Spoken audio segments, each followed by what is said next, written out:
Shella yan guys. Sorry na. No to animal cruelty. Tapos bigla akong na... Ang creepy!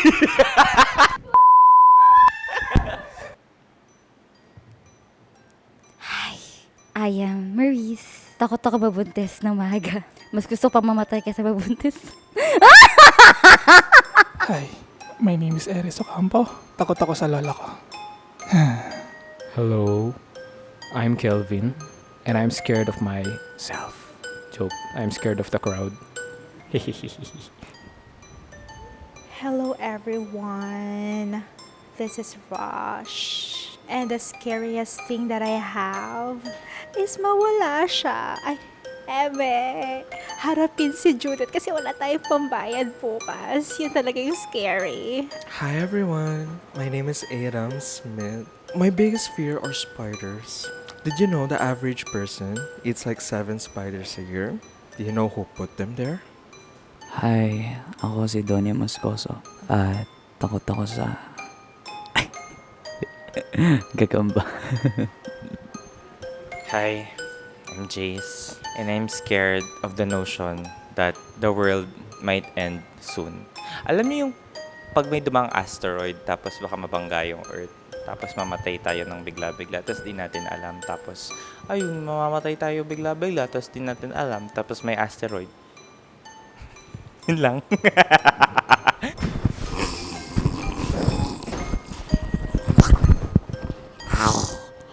My name is Cosetta, and I have this fear of deep waters. At saka takot din ako sa unstable na escalator.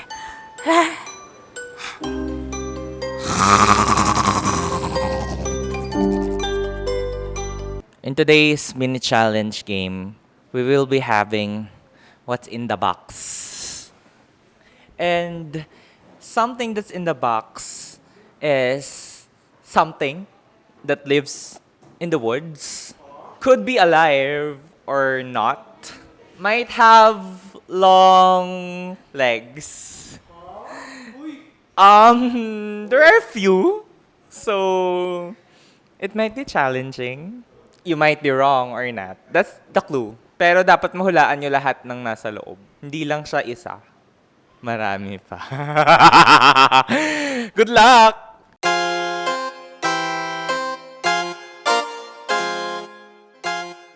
Each of you has 30 seconds to guess what's in the box. Kung alam niyo na yung answer, sasabihin niyo lang, I know. Ibubulong ko na lang yung sagot after. Okay, ready? Puro pukpuk na ako kay Maris Ramdan. Jacket boy muna, jacket boy. Okay. Sino unang bubulong? Bato, big Bato, pick. Bato, pick. Okay, panalo si Kelvin. Bato, pick. Bato, pick. Bato, pick. Ayun na Okay. Bato, pick. Okay, muna ka, Rosh. Bro, Gogo!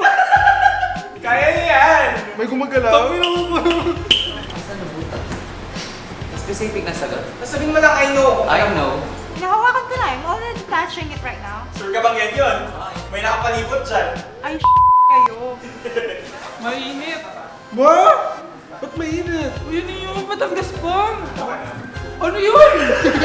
Gumalaw ba? Is it biting?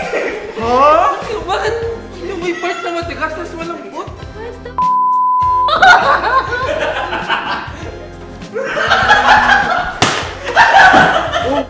Eris, gumalaw ba? Boy ba siya? Di ko alam! Nangagat, nakamamatay.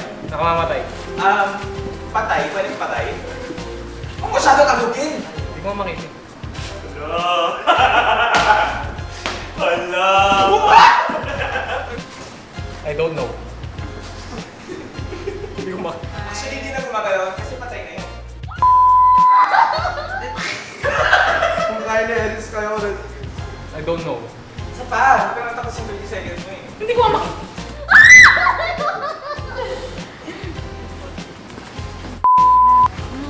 Pa-insurance na lang po. I know!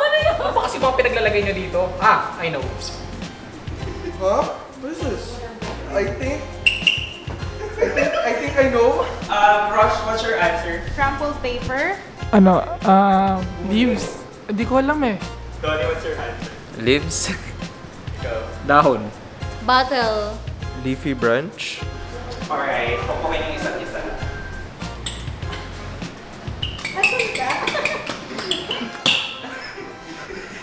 Pupukin mo si Ada. Let's go! Galing yung time ko, guys. Ano ba yun? I'll gulong the answer. The answer. Bakit gano'n? Ba't madulas? Ba't malaki? Okay. What the heck? Ew.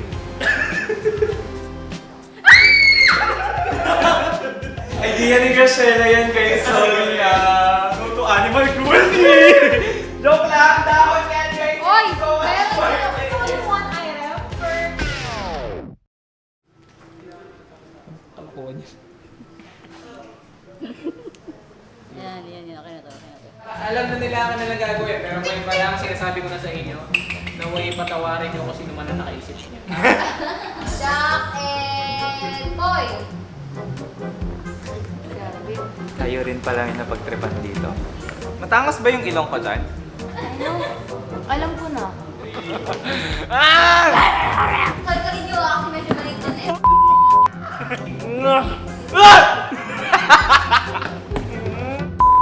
Sino mo maglibot-libot dito para puputin kami? Magpupokpok ko talaga.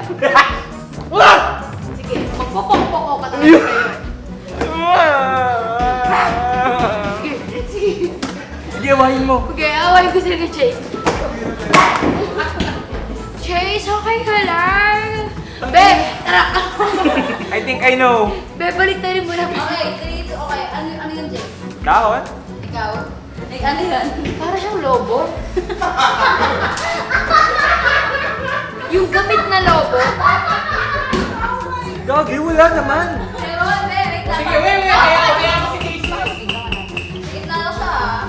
Uy, what the fuck? Bakit may fuck? Uy, tapin mo. Kasi malikot. Stay calm. Hoy! Guys! This is so bad! Yay! Please sabihin nyo dito gamit. Mabait natin. Guys, saan nyo napulot to ang dumi? natin. Hello everyone! This is the gabi ng katatakutan. In today's episode, ikukwento namin yung pinaka nakakatakot naming experiences. Creepiest. So, may kakwento ako, guys. Nung grade 5 kasi ako, syempre grade 5 pa lang ako, maliit pa ako nun, di ba? Hey, shut up. Grade 5 nga eh. Malit ka pa rin. Oo, nung grade, eto wag yung maingay, grade 5 ako. Ano nyo ba yung nangyari nun? Nagkaklase kaming lahat. I don't Joke. Paano magiging nakakatakot to, ha? Nung grade 5 ako, nagkaklase kami. Then, biglang natigil yung class namin nun. Kasi, biglang sumakit yung ulo ng mga klase ko. Tapos, biglang umiyak yung isa kong classmate. Sabi daw niya ganun. Tapos, biglang nag-iba yung boses niya. Sabi niya, sabi niya ganun. Promise! As in,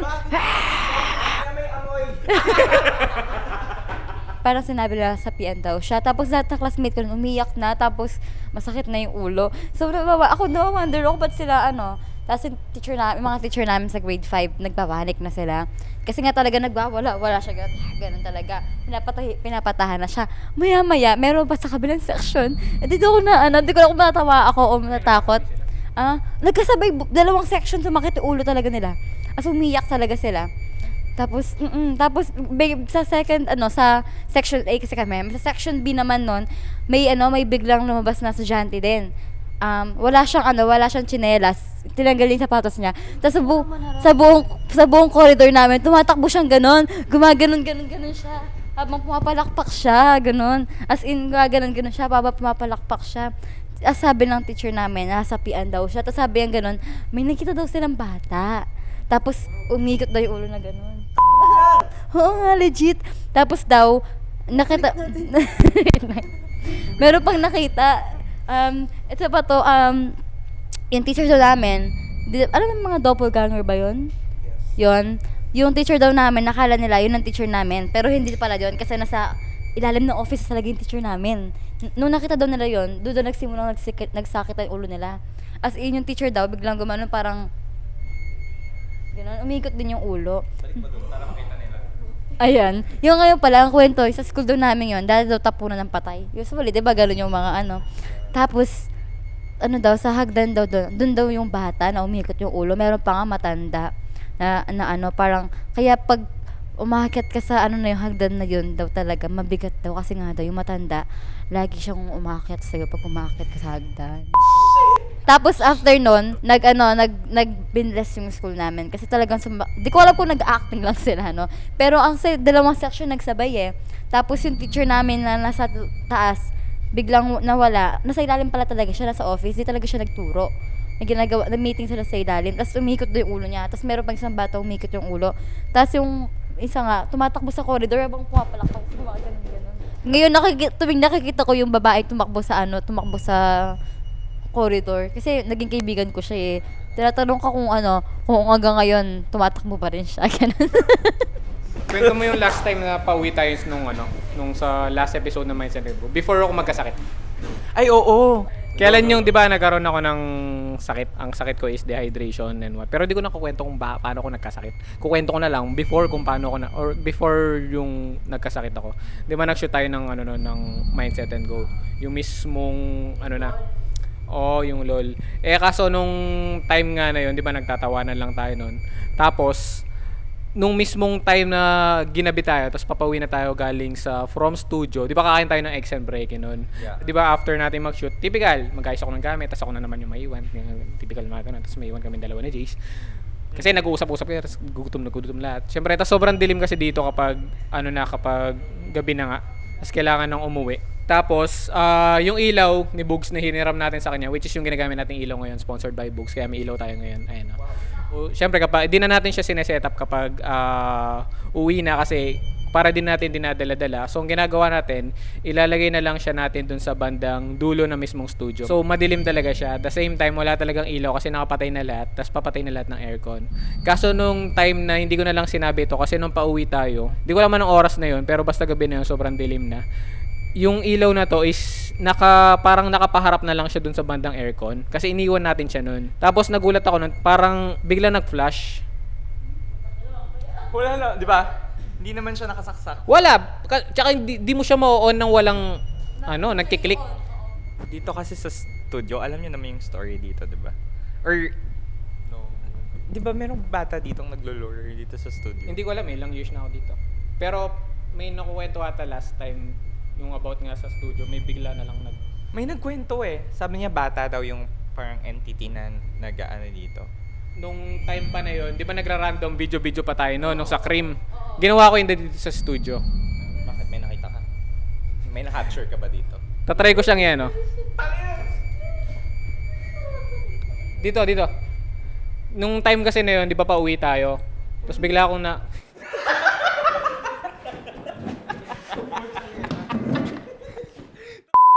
Ang creepy!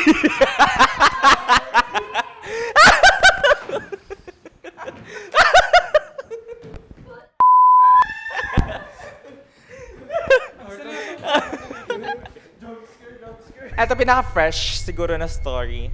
Kasi kagabi nandito kami sa school to shoot a short film. Horror short film. Tapos, si Randy, our entity for that, dark entity lang talaga siya. As in, shadowy entity lang siya. I wish I could show you the clips. Pero, sakap muna. Hindi ko pa na-edit. Raw pa lang. Although yung raw file niya, nakakatakot na talaga kasi it's so subtle, yung pananakot. Pero it's there. It's a very effective pananakot. And then, nag-shoot kami dito from 5 p.m. to 9 p.m. Tapos, akala ko nung una, okay lang. Sabi ko, mawawash off lang to. Hindi naman kasi ako natatakot sa shoot. Tapos, nung pagka-uwi ko, naalala yung kwentuhan natin sa bahay ni Aries about sa bahay namin. It kinda happened ulit kagabi. Sobrang sobrang unexpected na hindi naman ako ganun. Ilang beses na akong naiwan sa bahay na kaya ko namang matulog ng mahimbing. Kagabi kasama ko yung parents ko, although nasa baba. Sa baba na sila natutulog, tapos ako sa taas mag-isa.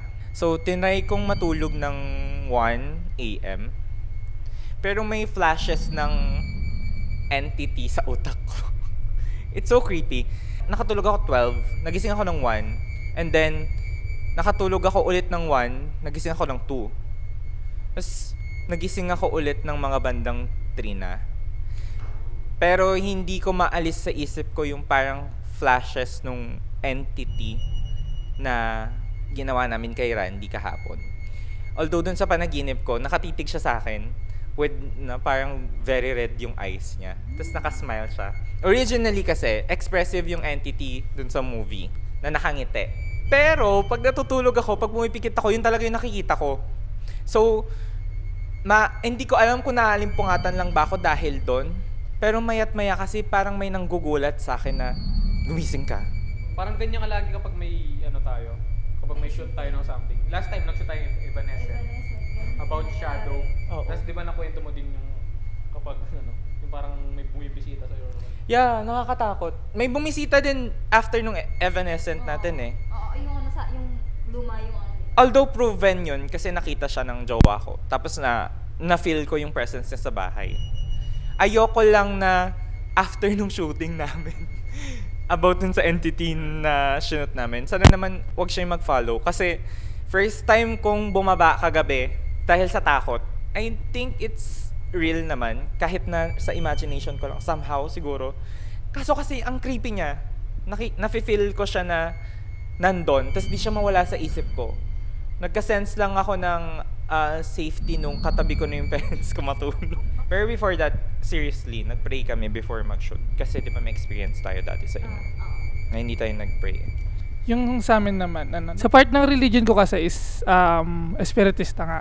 So, syempre sabi ng iba, mangkukulam daw, ganon. Yun yung ibig sabihin sa kanila pag naririnig nila yung espiritista ng religion. So, yun sa akin, talagang nakakita ko ever since. Kasi nung bata ako, yung mga pinsan ko, na doon kami sa sala, natutulog kami, and then nag-away-away kami. Then ako natira ko doon sa sala ng mga 10 sa gabi, ganun. So, yung mga tita namin, syempre gimmick sa labas. So, naiwan kami doon. So, yung mga pinsan ko kumain ako natira sa labas. So, yun, after kasi nun, bago mangyari yun, namatay yung lola ko. New Year yun namatay yung lola ko. And then, talaga as in madilim, nakita nyo naman yung sala namin, di ba, pag madilim. As in mayroong kulay white na parang nakadress, hindi mo alam kung nakabarong or something na nakadress, na pangkasal, mahaba long gown, ganon. So, hindi ko siya pinapansin. So, laging ganon, na ganon. Tapos umiiyak ako, as in talagang umiiyak ako, hindi ko alam kung ba't ako umiiyak. Pero naiiyak ako ng walang dahilan. Hindi ko alam bakit. Kasi nakita ko, parang na-feel ko na si lola ko na nagpaparamdam sa akin, ganon.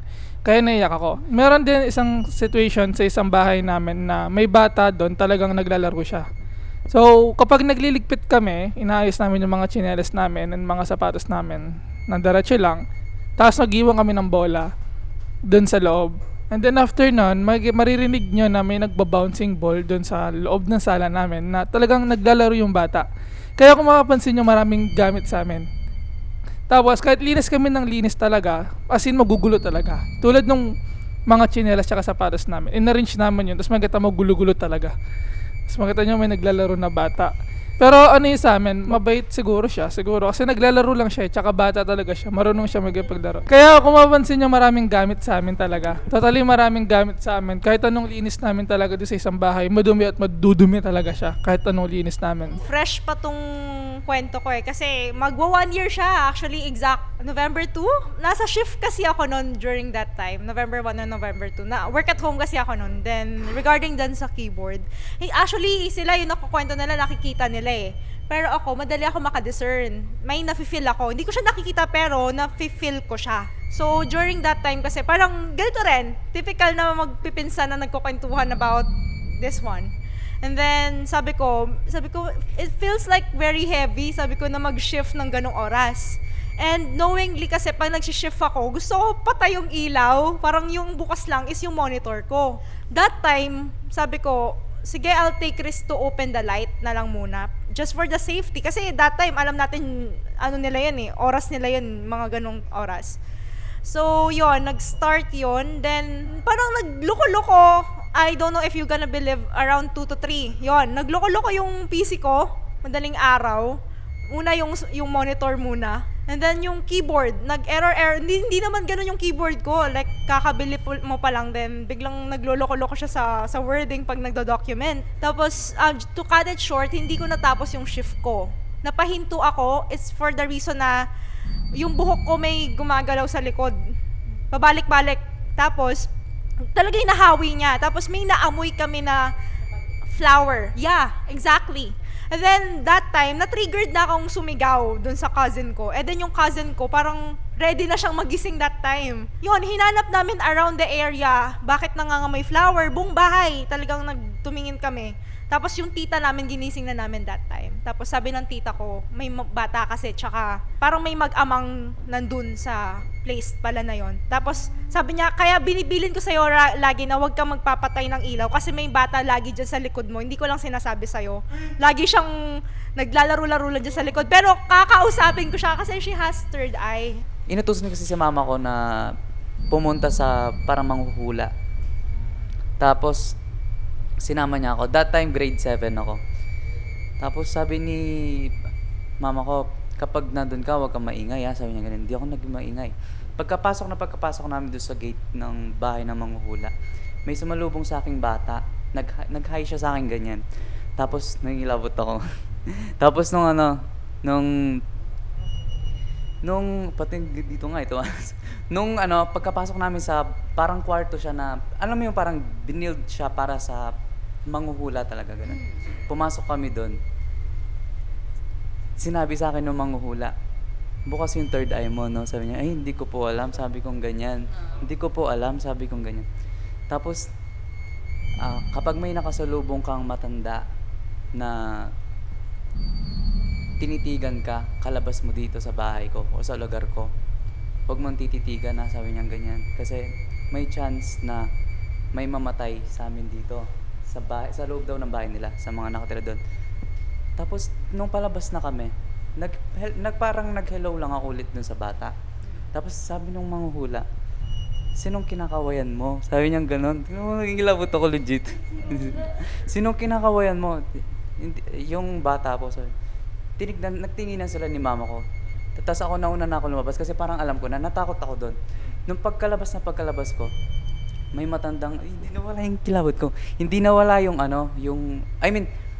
nung pagkalabas ko, may matandang nakatitig sa akin. Siyempre, tinitigan ko. Hindi ko in-expect. Oo, legit, tinitigan ko. Hindi ko na, alam mo yung parang sa sobrang takot ko nung nakita ko yung bata, in-explain niya na walang bata doon.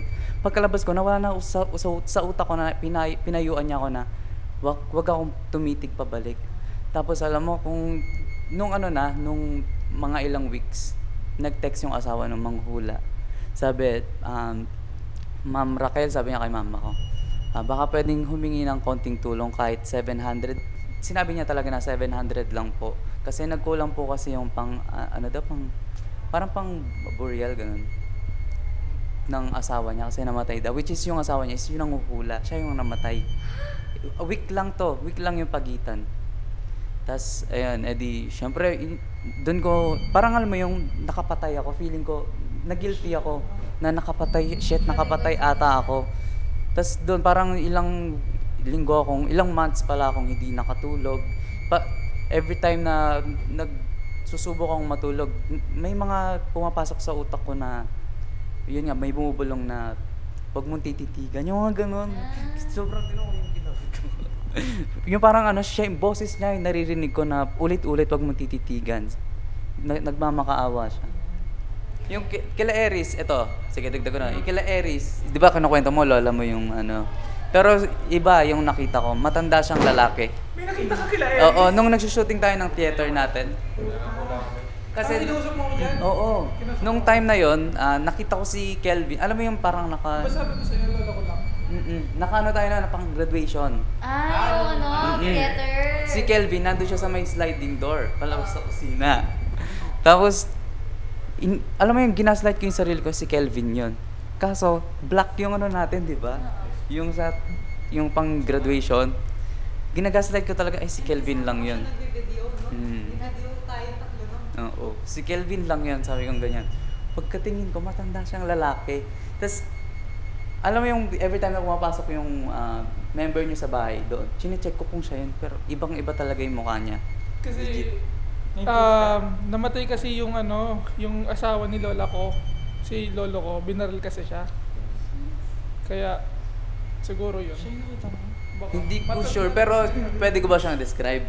Tapos ikaw mag-critic kung Sabi ko, nag-describe mo dito eh. Sige, go. kung yun yan.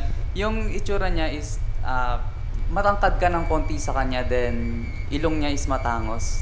Tapos hindi naman siya kulot. Siya nga. Tanda siya sa akin. Hindi siya Dati kulot. kasi siya army. Ayun. So yun yung nakita ko. Saka, damit. Meron siya ng baril. Meron kaming may abo kami dun eh. Yung nakita ko kila Eris, ano siya, wala akong nakitang something damage sa katawan niya. Basta ano lang siya, yung saktuan lang, parang katawan ni Jace, pero medyo matangkad lang ng konti si Eris. Pero ano, wala akong nakitang damage sa katawan niya. Alam mo, parang peaceful siya na nakatitig lang sa atin. Para siguro, Binabantayan tayo, ganun. Yes. Pero mabait siya.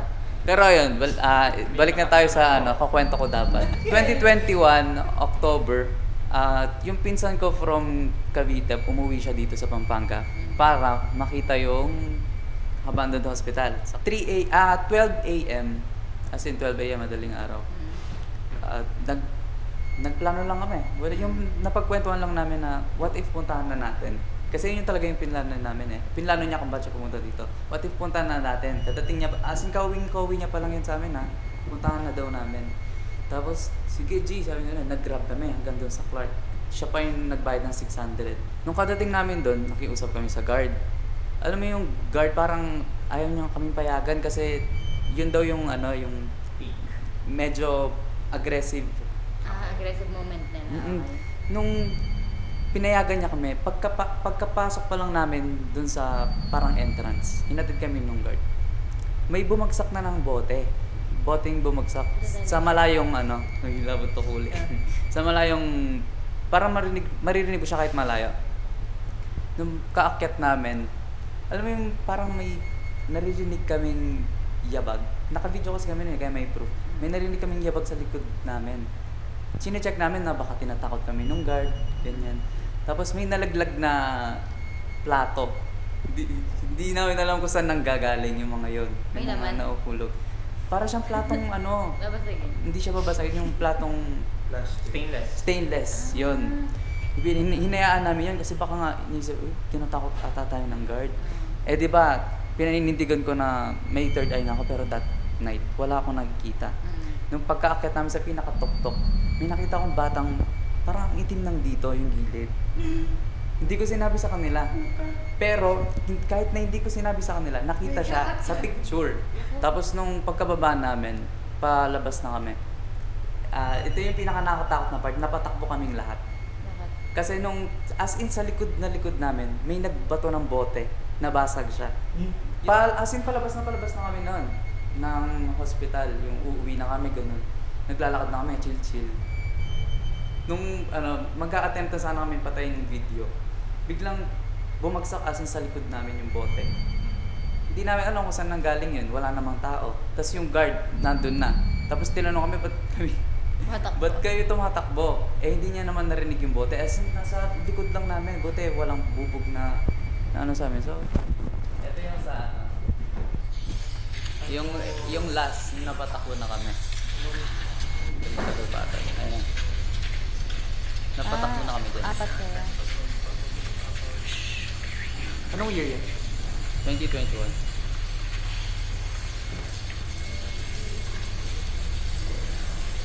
Para pukot pa tayo dyan, Jay.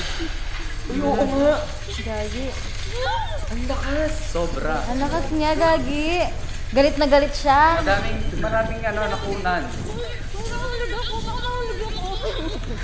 Kapatid ko yan. Guys, bye-bye. Thank you for listening for this episode. Sana makatulog kayo ng maayos sa gabi at huwag kayong magaya sa amin. Good night! That's a wrap!